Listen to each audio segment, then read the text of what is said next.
చిరంజీవుల అబ్బాయి అమ్మాయిల జాతకాల ప్రకారం మాఘశుద్ధ దశమి బుధవారం అనగా 22/9/81 రాత్రి 45 గడియల 9 విఘడియలకు అనగా 11 గంటల 45 నిమిషములకు మా శాస్త్రులు గారు శుభముహూర్తం నిర్ణయించారు. నా తల్లి ఎంత అదృష్టవంతురాలివే. నేను చెప్పలేదక్క, ఈ సంబంధం తప్పకుండా స్థిరపడుతుంది. మరి అంటే ఇక మన ప్రయత్నం మనం చేసుకోవచ్చా తమ్ముడు? నిస్సందేహంగా.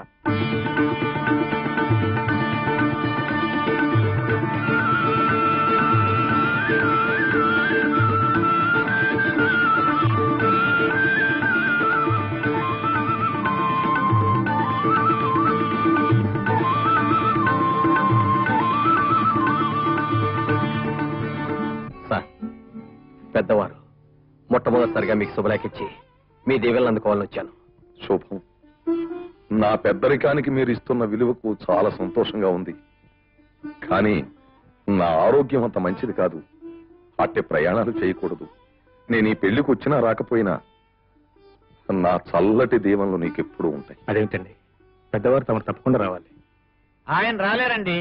పెద్దరికమే ముఖ్యం అనుకుంటే నేను వస్తాను. సర్లే, అబ్బాయి కోరుకునేది బుద్ధిలో పెద్దరికం. వయస్సులో పెద్దరికమే కావాలంటే మన పెరట్లో ఉన్న వేప చెట్టును పట్టుకెళ్ళవచ్చు.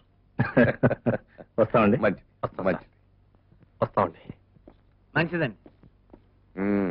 ఏమిటో ఆత్మ ఈ వేళ ఊళ్ళో విశేషాలు ఏం చెప్పావు కదా? పెరట్లో వేప చెట్టు అడుగు చెప్తానండి. ఎంతసేపు నుంచి కట్టేది? పొద్దు నుంచి కడతారు, ఇంకా తెమలేదు.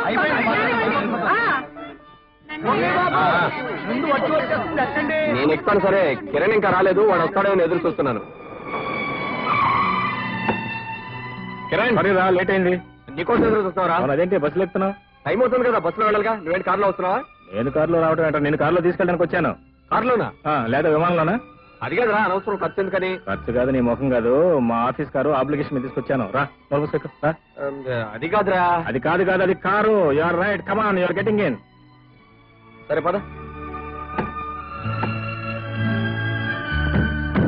ఏమే, వంటలు తయారయ్యాయా? అవుతున్నాయి.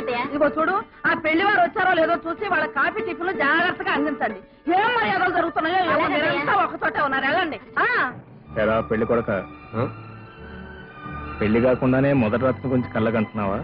అబ్బే అదేం లేదురా కిరణ్.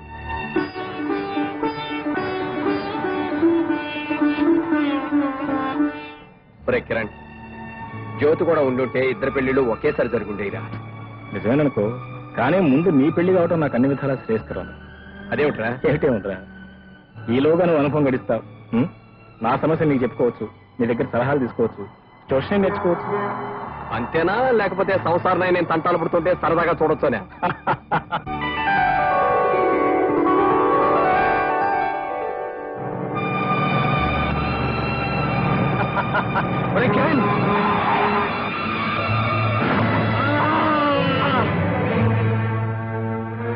మురళికి ఎలా ఉందండి?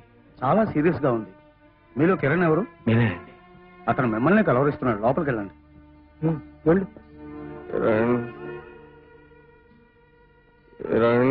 మురళి, మురళి. కిరణ్, ఏ రోజుకి ఎవ్వరూ వేరు చేయలేనిది మన స్నేహం అనుకున్నాన్రా. కానీ ఆ భగవంతుడు మన స్నేహాన్ని చూసి ఈర్ష్యపడ్డాడు. అందుకే మనిద్దరిని వేరు చేసి నీ నుంచి నన్ను దూరంగా తీసుకువెళ్ళిపోతున్నాడు. మురళి, దయచేసి నువ్వు ఆ మాట అనొద్దు. మురళి, దయచేసి నువ్వు ఆ మాట అనొద్దు. నిజంరా, నేను వెళ్ళిపోతున్నాను. కానీ వెళ్లే ముందు ప్రాణ స్నేహితుడిగా నిన్ను కోరాలనుకుంటున్నాను. చెప్పు మురళి, నా ప్రాణం కావాలని ఇస్తాను. చెప్పురా. నాకు తెలుసురా, నా కోసం నువ్వేమైనా చేస్తావని. కిరణ్, నువ్వు రాధను పెళ్లి చేసుకోవాలరా. కిరణ్, నా కోరిక తీర్చటం నీకెంత కష్టమో నాకు తెలుసురా. అయినా ఎందుకు అడుగుతున్నానో తెలుసా? ఆ అమాయకురాలు నష్టజాతకురాలనే పుకార్లతో పెళ్లి కాకుండా అవుతుందనే ఆశ లేకుండా బ్రతుకుతుంది. ఆమెకు ఆశను నేనే కల్పించాను. ఇప్పుడు నేను పోవటంతో అందరూ ఆ పుకార్లే నిజమని ఈ జన్మలో ఆమెకి పెళ్లి కాకుండా చేస్తారా?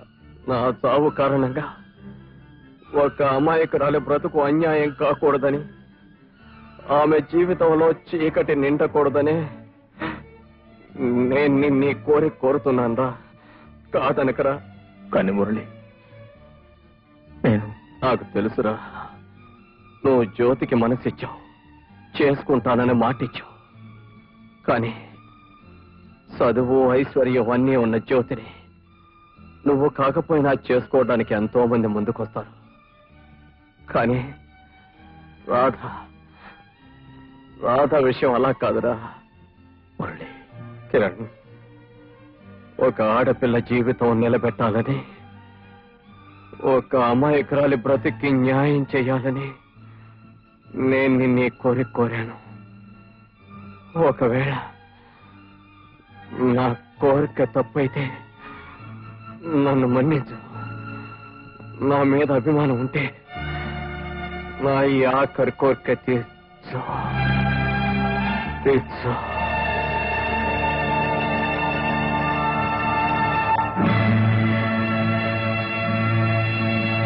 మురళి, మురళి, మురళి, మురళి, మురళి. అది సరిగ్గా చూడండి. ఇక్కడ వాయించాల్సింది పెళ్లి బాధ్యాలు కాదు, సావు బాధ్యాలు. ఏమిట్రా వాగుడు? పెళ్లి పందిట్లోకి వచ్చి నీ ఇష్టం వచ్చినట్టు వాగుతావా? వాగడం కాదమ్మా, నిజం. నేను ఎప్పుడో చెప్పాను నీ కూతురు నష్ట జాతకురాలని. ఇప్పుడు ఏంటైంది? ఇక్కడ పాలకి ఎక్కవలసిన కుర్రోడు, అక్కడ పాడెక్క కావలసిన పెద్ద మనుషులు అడుగు. నిజమేనమ్మా.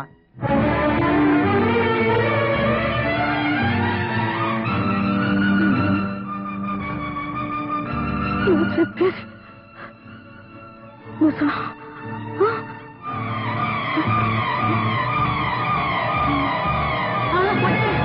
అక్క,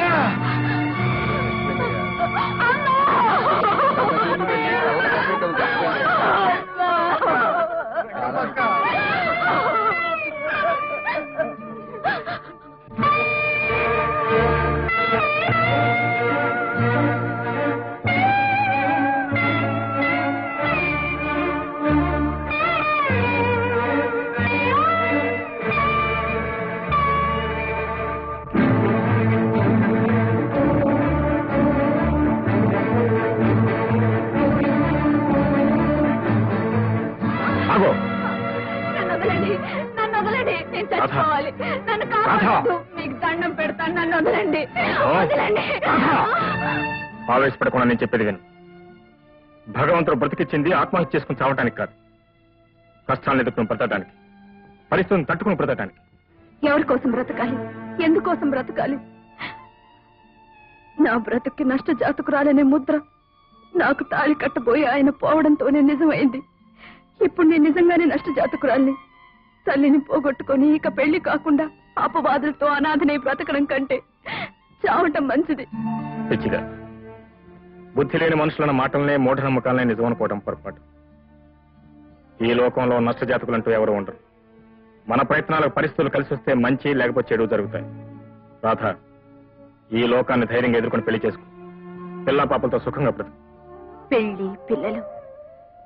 పెళ్లి కావాలని, పిల్లలకి తల్లిని కావాలని అందరు ఆడపిల్లల్లాగే నాకు ఎన్నో ఆశలున్నాయి. ఆ ఆశతోనే ఇంతకాలం బ్రతికాను. కానీ ఇక ఈ దురదృష్టవంతురాలకి ఈ జన్మలో పెళ్లి కాదని తేలిపోయింది. ఎందుకు కాదు, నేను చేసుకుంటాను.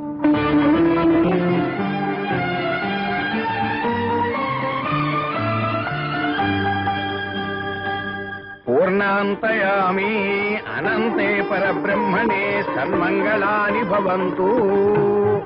మన రాధమ్మ ఎంత అదృష్టవంతరాలో. పెళ్లి కాదనుకున్న తనకి ఎంత మంచి మొగుడు దొరికాడో. అదే వాళ్ళమ్మ బ్రతుకుంటే ఎంత సంబరపడిపోయేదో. చెప్పద్దు, చూడగానే తెలుస్తుంది. కాకపోతే ముందు ముందు ఏటవుద్దో అని. పదబాబు,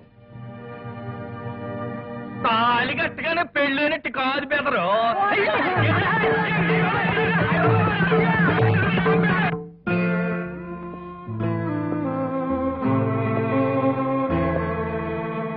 రాబోయ్ కిరణ్ రా, చాలా ఘోరం జరిగిపోయింది.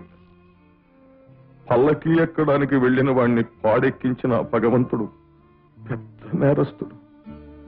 ఇది మొదటి శుభలేఖ అని నా చేతికి అందించిన ఆశీస్సులు పొందిన వాడికి ఇంత ఘోరం జరిగిపోయింది అంటే అతన్ని ఆశీర్వదించిన ఈ చేతులు పాపిష్టి చేతులు. అనుకున్న జరగపోవటమే జీవితం. జరిగిన వాడితో రాజీ పట్టమే మనిషి చేయగలిగింది. నువ్వన్నది నిజమేది. అన్నట్టు ఆ అమ్మాయి ఊరెళ్ళావట. పాపం ఎలా ఉంది ఆ అమ్మాయి పరిస్థితి? ఉన్న తల్లి కాస్త కళ్ళు మూసింది. ఇక ఏ దిక్కు లేక ప్రాణం తీసుకోబోతుంటే నేనే అడ్డుపడి ఆపానండి. ఎంత మంచి పని చేశావయ్యా. భగవంతుడు నిన్ను చల్లగా చూస్తాడు. భగవంతుడు చల్లగా చూడటం కాదండి, నేను చేసిన పనికి చల్లని మనసుతో మీరు తీర్చాలి. ఏమిటి కిరణ్ నువ్వనేది? ప్రాణం తీసుకుపోయే ఆ అమ్మాయికి ప్రాణం పోయాలనుకున్నాను. అందుకే ఆ అమ్మాయి మెళ్ళలో 3 ముళ్ళు వేశాను. కిరణ్,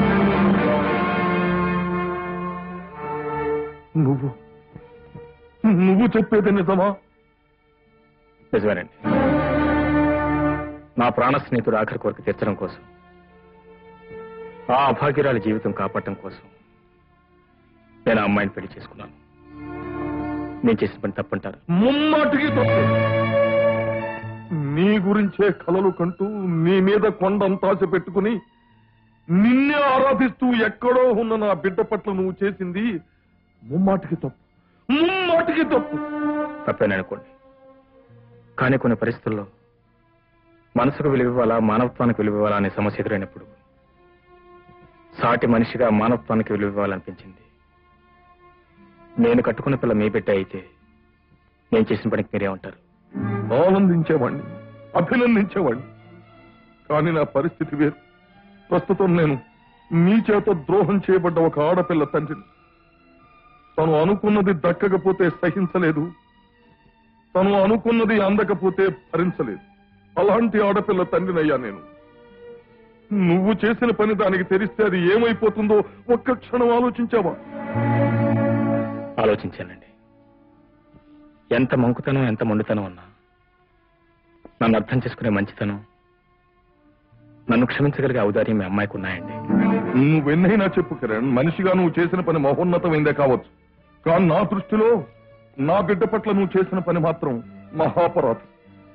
నలుగురిలోనూ నీ కాబోయే భారీగా నిర్ణయించబడ్డ నా బిడ్డ గురించి గాని, మా పరువు ప్రతిష్ఠ గురించి గాని ఒక్క నిమిషం ఆలోచించావా? ఏమీ కాని ఒక ఆడపిల్లను ఉద్ధరించాననుకుంటున్నావే తప్ప అన్నీ నువ్వే అనుకున్న నా బిడ్డ గురించి ఒక్క నిమిషం ఆలోచించావా? ఆలోచిస్తే ఇంత దారుణమైన పని చేసుకుంటావు నువ్వు. నీ మర్చిపోయి, అంత మర్చిపోయి నువ్వింత పని చేశావు అంటే మీరు నన్ను అర్థం చేసుకోగలని ధైర్యం నేనే కాదు, నా స్థితిలో ఉన్న ఏ కన్న తండ్రి నిన్ను క్షమించలేడు, క్షమించడు. మరి నేను కూడా పెట్టినట్టే లెక్క అనకు. ఇవి వీళ్ళిద్దరికీ నేను మనస్ఫూర్తిగా ఇస్తున్నా. కిరణ్ లాంటి మంచి మనిషి నీకు భర్తగా దొరకడం నిజంగా నీ అదృష్టమమ్మా. చూడు, అతని చల్లని